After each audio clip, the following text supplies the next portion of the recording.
there's no better bet than a Sportingbet. Well, hello and welcome along to this Paws of Thunder final edition of Chasing the Dollar, brought to you by Sportingbet. Ben Damon is my name. I'm joined by Adam Pengilly, and Adam, it's certainly not the makeup of the final that we expected, but it's still a very nice race. Yeah, still a very nice race, Ben. A lot of star Victorian greyhounds got rounded out of the series last week. I still think it offers a bit of value in the race as well. A really wide open market here, which we'll see later in the program.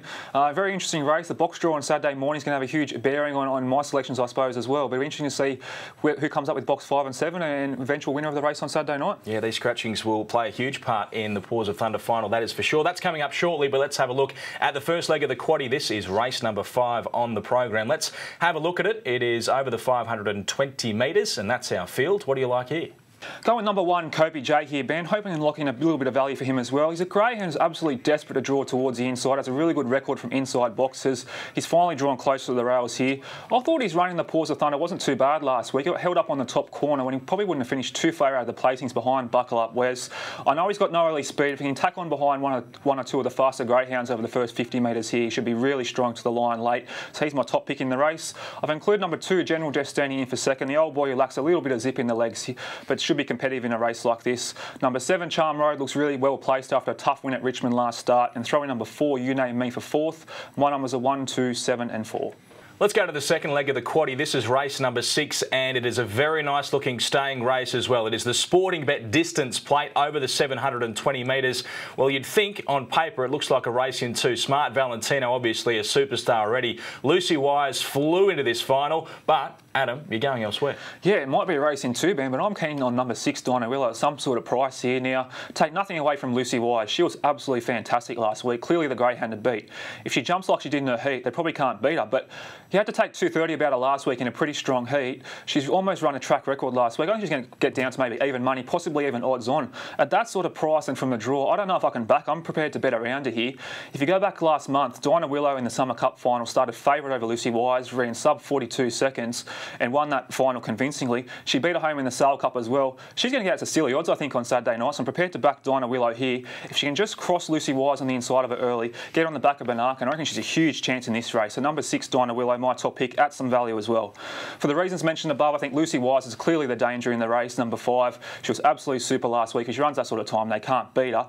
I'm just prepared to bet around her at a really short quote here, I think, on Saturday night. Number 2, Smart Valentino, was really strong to the line last week. He goes in for 3rd, the national distance champion. And number 1, Destiny Fireball, from a good draw, should be handy early. My numbers are 6, 5, 2 and 1. Prepared to play Dinah Willow at a bit of value. That takes us to race number 7 on the program. This is the 3rd leg of the quaddie. It is the warm-up, of course, for the big one, which comes up next. Let's have a look at the field for race 7. And, well, that's the way that it looks. There's one you like here. Yeah, number 3, Ben, Kiss Me Couture. Clearly the class greyhound in the race. Probably one of the bets of the night. You probably have to take a pretty short price, but try not to overcomplicate this race. He won a Group 1 last month. He's back to restricted 4th grade company at Wentworth Park. I think he should be far too classy for some of these. I think you have to forgive him for his run in the Paws of Thunder last week. He drew wide, jumped pretty smartly, but just got pushed off the track at the first turn there.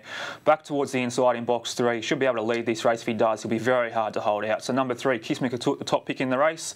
Number 2, Pantone Green. If there is to be an upset, he might be the greyhound to cause it. Thought he was super in the Gosford Gold Cup series. Drawn back towards the inside in box 2. He's enough early speed to go close to leading this race as well. Number 5, Avondale Amore, is pretty genuine. Throw him in for 3rd, and retiring number 7 goes in for 4th. Kiss Me Couture, clear the greyhound to beat in this race. My numbers 3, 2, 5 and 7. Okay, it is time to have a look at the feature event of the evening, one of the biggest races of the year, and this is the way that it looks. The Paws of Thunder final that is brought to you by Sportingbet, and, well, certainly not the makeup we would have expected, but that's what happens in these 2-week series.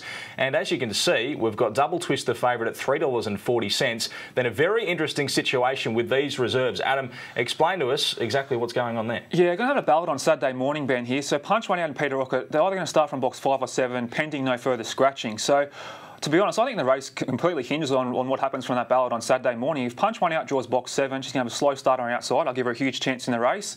And that's probably going to adversely affect the greyhound like Buckle Up Wes, who's drawn in box 4, with Peter Rocket, who likes to get to the rails early in box 5. Even Double Twist could be impacted there. But vice versa, if Punch One Out draws box 5, I probably wouldn't be as keen on it. So it's going to have a huge bearing on the race. And I suppose it's hard to make a really forthright opinion, have a decent bet until we see the ballot on Saturday morning. Yeah, so plenty of ifs and buts around this box draw on Saturday morning. But let's cut to the chase. Who are you tipping? Yeah, like the bookies, but I'm going to reserve my judgment until Saturday morning after I see the box draw and hedge my bets a little bit. But I'm prepared to back number 4, Buckle Up Wes, at some sort of price here. I thought he was absolutely super in his heat last week. We know he can handle Wentworth Park. Now, I've gone back and watched the replay numerous times of his heat win last week. I thought he got a little bit lost around the first turn there, just tracked a little bit wide. I think he's got a length or two up his sleeve. If he can do that, he can potentially win this race. I've mapped him as my leader. If there's any trouble behind him in the early going, he can pinch a winning break here. And at around the $4.40, he might even get out to $5 by jump time on Saturday night. I'm going to represents pretty good value. I'll put number 9, Punch One out for second. Now, we still don't know what box draw she's come up with. If she comes up with 7, I'll be pretty keen to back her around that $4 quote. Much fitter for her first run in 2 months last week in the heat when she was pretty game in defeat. Number 3, Double Twist. Probably can't say much more about her than what hasn't been said over the last couple of months. She's been racing so genuine, absolute superstar greyhound, and has to be respected from box 3. And I've thrown in number 6, Iron 7 for 4th. My numbers are 4, 9, 3 and 6. Okay, so that's Adam's selections for the Paws of Thunder final. It is brought to you, of course, by Sportingbet, and it is Best Hope plus 5% available on all Australian Greyhound Group 1 races through Sportingbet, of course. Okay, it's time now to get Adam's best bet on the program. Going to stick to the quaddy legs, Ben. Race 7, number 3, Kiss Me Couture, Group 1 winner back in 4th grade class. Has plenty of early speed. Should just be too good for him in race 7 on Saturday night. Okay, give us some value. Going to stick to the quaddy legs as well. Race 6, number 6, Dinah Willow. All depends on how short Lucy Wise comes up to us, what price you get about Dinah Willow. I reckon she's a huge chance in the Summer Plate. Yeah, well, the quaddy was any old price last week. I don't think we'll get that sort of result this week, but let's have a look at your numbers. Yeah, we weren't even close last week, Ben. I did mention probably the hardest quaddy all year, and I think I was right. In the first leg this week, we'll go with Kobe J and General Destiny. In the Summer Plate final, we'll go with Dinah Willow, Lucy Wise and Smart Valentino. In the third leg, we'll include Kiss Me Couture and Pantone Green as a bit of insurance. And in the Paws of Thunder final, we'll go with Buckle Up Wes, Punch One Out and Double Twist. All right, well, Adam, enjoy the Paws of Thunder. Hopefully you find us a winner. Yeah, it should be a fantastic night of racing, Ben. Encourage you to get out at Wentworth Park on Saturday night. Should be super. Yeah, most certainly. We'll hang on as well for Saturday morning with that box draw. But we'll see you next time on Chasing the Dollar. There's no better bet than a sporting bet.